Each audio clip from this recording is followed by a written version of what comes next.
kita ya teman-teman untuk petualangan kali ini. Oke?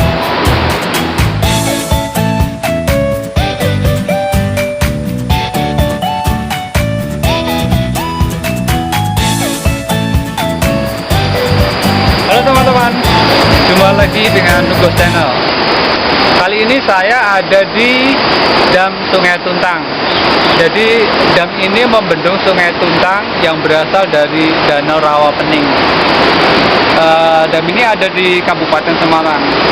Dan di atas dam ini ada jalan tol dari Semarang menuju ke Solo. Itu bisa dilihat di sana, jalan tolnya di atas beton tinggi dan di bawahnya mengalir Sungai Tuntang.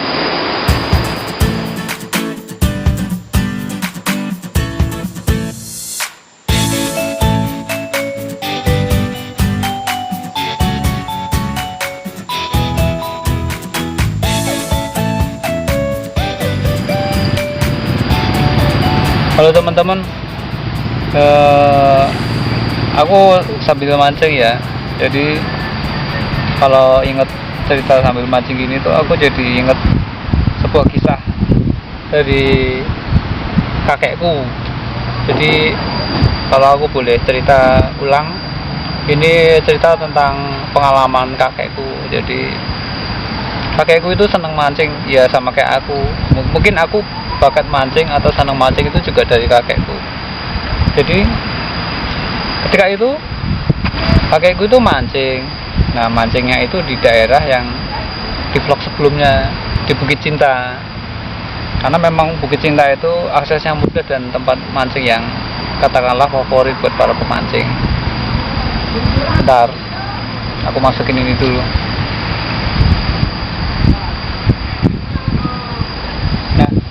Bukit Cinta itu karena zaman dulu nggak banyak orang punya sepeda motor, kakek itu cuma pakai sepeda ontel. Sepedanya itu ditaruh di pematang sawah di pinggir Rawapening. Tapi untuk ke spot pemancingnya itu masih agak jalan lebih jauh lagi dari sepeda tempat dia taruh itu. Memang di situ banyak ikannya, kayak ikan mujair, ikan gabus, ikan nila. Terus kakek kan punya rencana cuma mancing cuma sebentar, dia cuma sampai jam 4, jam 3 dia biasanya udah pulang. Nah, hari itu kakek pulangnya itu seingat dia itu jam 2:30. Pengennya jam 2:30, tapi ternyata mungkin saking asiknya mancing, terus kakek itu lupa waktu kalau ternyata waktunya itu udah hampir mendekati jam 4:30. Ya biasa kalau mancing udah dapat banyak ikan pasti jadi lupa waktu. Akhirnya 4:30 setelah memberesi pancingnya kakek yang kayak gini, kakek terus bergegas ke sepedanya.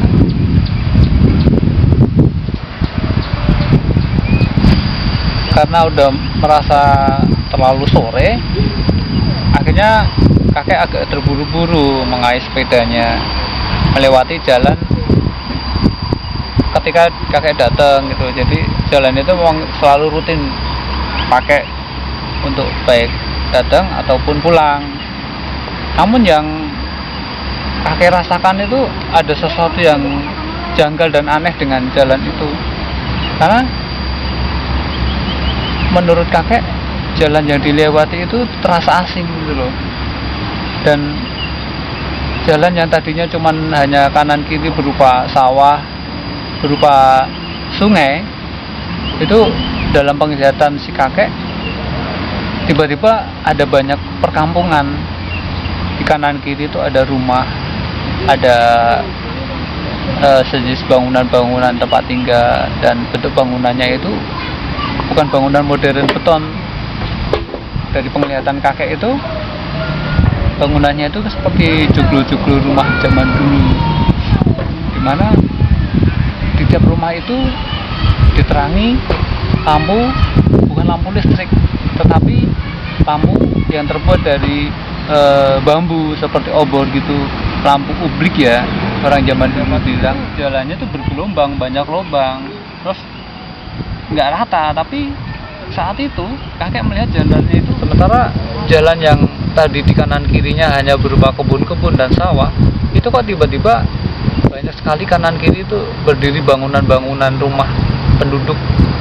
Tapi yang lebih bikin mbahku itu heran, bangunan-bangunan yang berdiri sepanjang jalan yang dia lewati itu kayak bangunan kuno, dimana bahan-bahan bangunannya itu berasal dari kayu dan bambu. Cuman mbahku tetap berusaha mengayuh sepedanya untuk segera mencari jalan yang sebenarnya dia lewati. Dulu teman-teman, lokasinya kayaknya semakin panas, jadi alangkah baiknya kalau kita pindah, biar aku ceritanya juga tenang dan mungkin gak kepanasan. Yuk.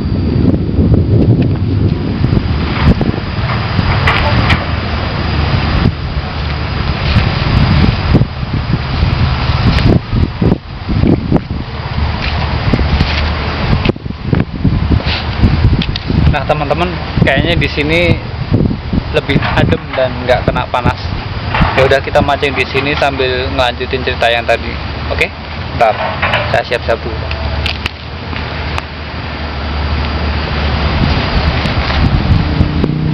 Bentar teman-teman, kayaknya ini ada ikan gigit. Aku angkat dulu. Ternyata nggak ada. Masih latihan.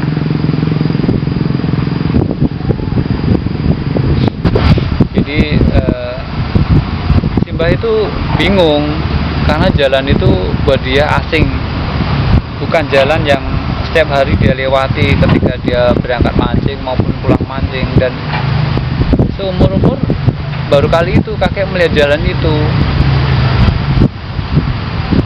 Terus kakek berusaha tenang, berusaha untuk bersikap sewajarnya sepanjang jalan itu. Terus sambil mencari-cari orang yang mungkin bisa ditanyai gitu. Nah, di pertengahan perjalanan ada beberapa orang ditanyain, tapi dari sepengetahuan kakek, orang-orang yang ditanyain kakek itu bersikap datar, wajahnya datar gitu, dan nggak ada ekspresi apapun. Bahkan beberapa di antara mereka menunduk. Ketika menunduk, bahkan ada yang tiba-tiba langsung masuk ke kamar, ke rumah mereka masing-masing, dan mengunci pintunya rapat-rapat.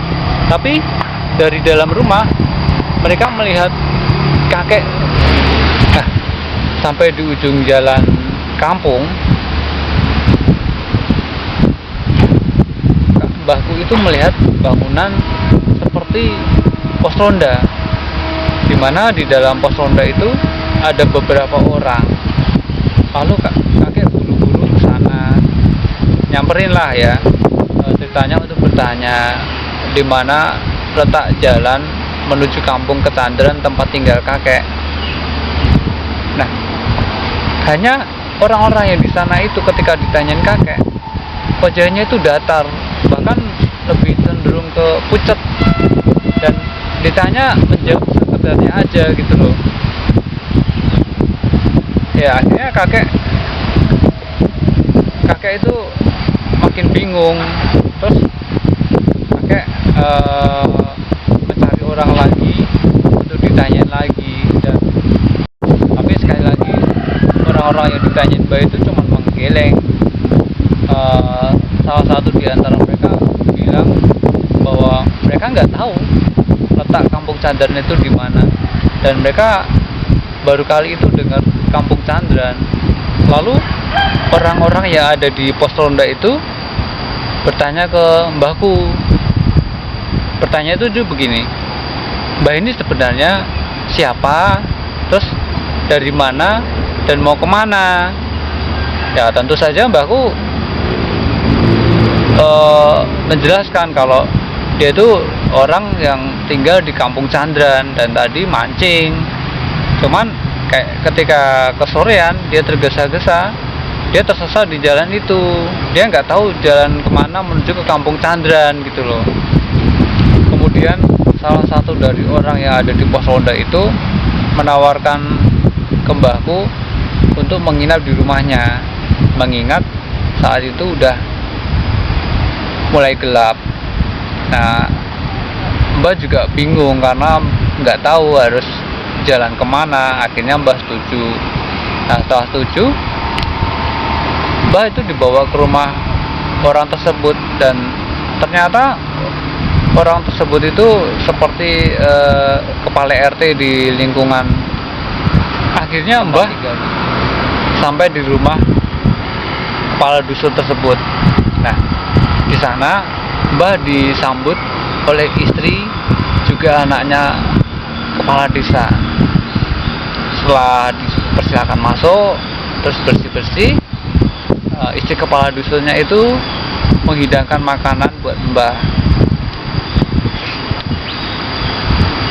Ketika Mbah mulai mau makan, Mbah itu merasa aneh karena semua makanan dan minuman yang dihidangkan keluarga kepala desa itu berbau kurang sedap. Entah bau agak nggak enak, atau mungkin menurut Mbah itu baunya amis semuanya. Jadi pada akhirnya Mbah nggak mau makan apapun dari yang dihidangkan kepala desa dan keluarga tersebut.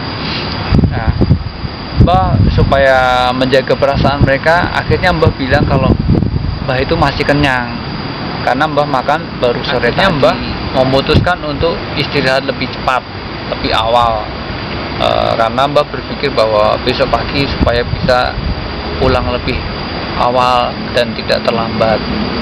Akhirnya Mbah tidur. Nah, ketika Mbah terjaga, langitnya itu masih remang-remang, dan Mbah berpikir bahwa itu sudah subuh. Karena berpikir sudah subuh, air wudhu dan kemudian sholat. Yang lebih aneh, ketika Mbah sholat, terjadi sesuatu yang berisik, baik terjadi di dalam rumah kepala dusun itu maupun tapi Mbah tetap di luar melakukan sholat terus sampai akhirnya selesai. Nah, ketika Mbah selesai sholat, Mbah masih melihat bahwa langitnya itu ditunggu-tunggu, tapi ternyata masih temaram terus. Nah, gak berapa lama setelah itu kepala dusun mendatangi Mbah dan bertanya kepada si Mbah, "Mbah, beneran mau pulang? Apa Mbah sudah bener-bener siap mau pulang sekarang?" Gitu. Nah, tentu saja Mbahku menjawab dan mengiyakan bahwa dia memang pengen pulang karena tujuan dia itu pengen pulang. Nah, mendengar jawaban Mbah Kakung seperti itu, akhirnya kepala desa itu bilang lagi ke Mbah Kakung seperti ini, "Ya udah Mbah, nggak apa-apa, nanti saya anterin, tapi saya nggak tahu jalannya kemana gitu. Cuman sebelum pulang nanti ikut saya dulu ya Mbah ya ke gudang gitu." Nah, akhirnya Mbah Kakung mengiyakan dan Mbah Kakung diajak ke gudang tempat kepala desa itu. Gudang itu letaknya ada di belakang rumahnya kepala desa itu. Terus di dalam gudang itu, sepenglihatan Mbah itu banyak sekali bahan makanan, juga termasuk kayak rimpang-rimpangan. Yang Mbah ingat itu kayak jagung, padi, jahe, kunyit, tepung kunci, dan sejenisnya seperti itu. Nah, kemudian si kepala desa ini bertanya sama Mbah, "Mbah, beneran mau pulang beneran?" Sekali lagi Mbah Kungku itu menjawab, "Iya Mas, saya pengen pulang sekarang." Gitu. Akhirnya Mbah Kakung mengambil beberapa rimpang yang ada di situ. Jadi yang diambil Mbah Kakung itu, Mbah Kakung cuma mengambil segenggam kunyit sama segenggam jagung. Tapi Mbah Kakung nggak ada pengen tujuannya untuk apa, karena ya itu hanya untuk semacam basa-basi gitu ya. Jadi untuk melegakan tuan rumahnya yang memberi penawaran untuk mengambil. Kemudian kepala dusunnya itu bertanya lagi kepada Mbah, "Mbah, itu yang Mbah ambil itu nggak kurang?" Nah, lalu Mbah Kung bilang gini, "Enggak Mas, ini udah cukup gitu." udah dikasih tumpangan bermalam aja udah terima kasih banget, apalagi ini udah sampai dikasih bekal kayak gini gitu. Akhirnya Mbah berdua sama kepala desa keluar dari rumah, dan Mbah ngambil sepedanya, mentel, terus dianterin ke jalan keluar desa. Nah, begitu di ujung jalan desa itu, kepala dusunnya itu mau wanti-wanti sama Mbah, seperti ada kekuatan besar menghempaskan dia, sampai akhirnya Mbah itu sudah nggak ingat apapun. Nah, ketika terbangun, Mbah itu lebih kaget lagi, karena Mbah sudah dikelilingi beberapa orang, dan orang itu ternyata pencari kayu bakar.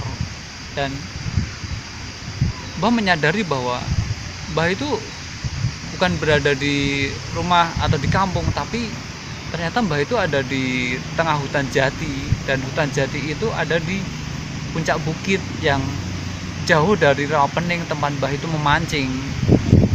Sesampainya di rumah, seluruh orang rumah termasuk Mbak Putri, termasuk bapak, ibu, itu kaget dan bahagia, karena selama 3 hari dicari-cari dan gak ada orang yang tahu di mana Mbah Kakung berada. Akhirnya Mbah Kakung bisa pulang dalam kondisi sehat gitu. Meskipun saat itu Mbah Kakung masih kelihatan agak linglung dan masih kebingungan. Nah, sama Mbah Putri sama bapak, akhirnya Mbah Kakung itu ditanyain, sebenarnya Mbah Kakung itu kemarin itu kemana saja, karena menurut keluarga kita itu Mbah Kakung itu udah nggak pulang ke rumah selama 3 hari. Tetangga ditanyain nggak ada yang tahu, terus didatangin ke tempat mancing yang Mbah Kakung biasa itu juga nggak ada satupun orang yang tahu gitu loh. Nah, setelah Mbah Kakung dirasa mulai agak tenang, terus udah nggak mulai bingung, akhirnya Mbah Kakung mulai bercerita. Ceritanya itu dari awal ketika dia berangkat dari rumah untuk memancing ke Bukit Cinta di tepi Rawapening, sampai akhirnya dia kesorean dan dia pulang. Mbah Kakung mulai cerita ketika dia berangkat memancing sampai akhirnya pulang, dan ketika pulang itu akhirnya dia tersesat. Namun ketika tersesat itu dia sempat ditolong oleh seorang kepala desa. Nah, kepala desa yang sempat memberi pertolongan untuk bermalam. Nah, cuman Mbah Putri kan jadi bingung, kepala desa di mana, karena Mbah Kakung itu ditemuin di tengah hutan jati yang notabene jauh dari pemukiman penduduk, nggak ada penduduk di situ.